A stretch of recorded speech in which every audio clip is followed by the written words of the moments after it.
જય હિન્દ, જય ભારત, જય સંવિધાન. ભારતની અંદર બંધારણથી સમગ્ર ગુજરાત ચાલી રહ્યું છે. ત્યારે ડૉક્ટર બાબા સાહેબ આંબેડકરે કલમ 19ની અંદર દરેક નાગરિકને વાણી અને સ્વતંત્રતાનો અધિકાર આપેલો છે. ત્યારે આ ભારતીય જનતા પાર્ટી, ગુજરાત હાઈકોર્ટ અને આ ભ્રષ્ટાચારી ભાજપ સરકાર જો એના વિરુદ્ધ કોઈ પણ વ્યક્તિ અવાજ ઉઠાવે તો એને જેલની અંદર બંધ કરી દે, એનું social media account India country માટે બ્લેન્ડ કરી દેવામાં આવે. તો ખરેખર આ સંવિધાનના આ ભારતીય જનતા પાર્ટી લીરા ઉડાડી રહી છે. હવે મિત્રો, વાત કરવી છે મારા પોતાના ઇન્સ્ટાગ્રામની. મારું પોતાનું ઇન્સ્ટાગ્રામ કોલી પટેલ પિન્ટુ બળદેવ, જેની અંદર 90.5 કે ફોલોવર હતા, જેની અંદર ભ્રષ્ટાચારના ભારતીય જનતા પાર્ટીના ગુંડાઓ કોઈ પણ ભ્રષ્ટાચાર કરે, કોઈ પણ બળાત્કાર કરે, ગમે તે વસ્તુ કરે તો એનો અવાજ લોકો સુધી પહોંચાડવો એ શું ગુનો છે?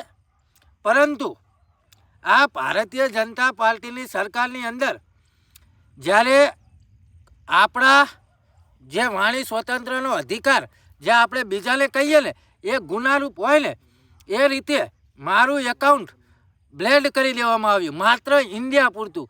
તો આવું શા માટે? શું નાગરિકોને વાણી સ્વતંત્રનો અધિકાર નથી? શું ભારતીય જનતા પાર્ટી એ પણ છીનવવા માગે છે? અને ખરેખર જ્યારે મારું ઇન્સ્ટાગ્રામ એકાઉન્ટ જ્યારે બંધ કરવામાં આવ્યું તો મેં ઇન્સ્ટાગ્રામ મેટા સાથે વાત કરી, તો એની અંદર મને એવું કહેવામાં આવ્યું કે હાઈકોર્ટના નિયમનું પાલન કર્યું. એટલે હાઈકોર્ટ તમને આવો નિયમ આલે હે કે કોઈ પણનું ઇન્સ્ટાગ્રામ તમે બ્લેન્ડ કરી દો ઇન્ડિયા પૂરતું? આવા તમને નિયમો આલો હાઈકોર્ટ? તો ખરેખર શું હાઈકોર્ટે ભારતીય જનતા પાર્ટીના ઓલામાં કામ કરી રહી છે?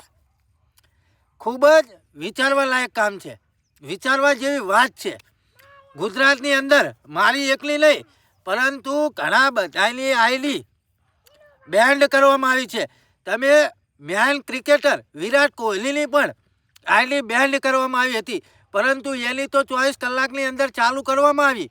પરંતુ અમારા જેવા નાના વ્યક્તિની શા માટે હજુ સુધી બંધ? અને ખરેખર અવાજ ઉઠાવવો એ કોઈ ગુનો નથી. તમારી નાકામયાબીના કારણે અમે લોકો અવાજ ઉઠાવીએ છીએ.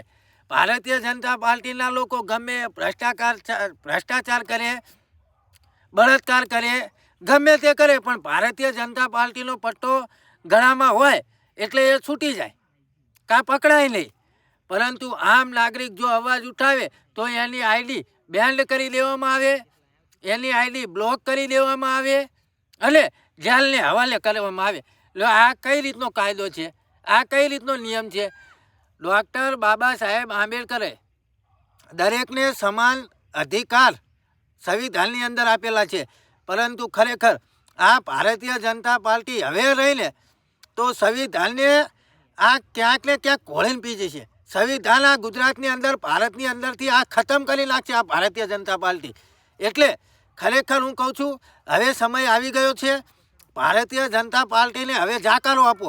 મિત્રો, તમારી વાણી અને સ્વતંત્રનો અધિકાર ડૉક્ટર બાબા સાહેબ આંબેડકરે 19 નંબરની કલમની અંદર આપેલો છે.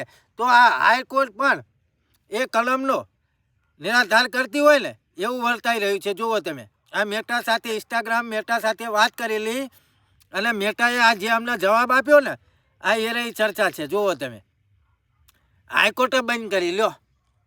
તમે સરકારના કાયદાનું પાલન નથી કરતા, એટલે બળાત્કાર કરે શું કાયદાનું પાલન કરવાનું? લ્યો કયો લ્યો.